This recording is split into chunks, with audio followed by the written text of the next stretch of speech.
ဟုတ်ကဲ့ပါကျွန်တော်ဒီနေ့ the address Siam Ratchataway ကိုရောက်နေတာဖြစ်ပါတယ်အခန်းပေါင်း180ပေါင်မှာဖြစ်ပြီးတော့အလွှာ90ရှိတဲ့ကွန်ဒိုလေးပဲဖြစ်ပါတယ်ဒါလေးကတော့ lobby area လေးပဲဖြစ်ပါတယ်ဒါလေးကတော့ the grand chamber လို့ခေါ်တဲ့နေရာလေးဖြစ်ပါတယ် main room ဘေးနားမှာရှိပါတယ်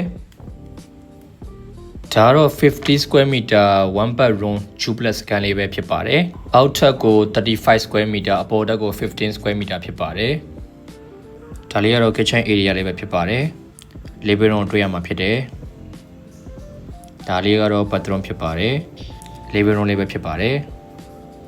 balcony ကနေတွေ့ရမယ် showcase ဖြစ်ပါတယ် border ရောက်ချင်းတွေ့ရမှာတော့ bathroom ဖြစ်ပါတယ်ဒီဘက်ချက်မှာတော့ bedroom ရှိပါတယ်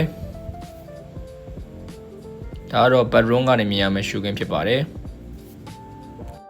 ဒါလေးကတော့6လွှာမှာရှိတဲ့ garden area လေးပဲဖြစ်ပါတယ်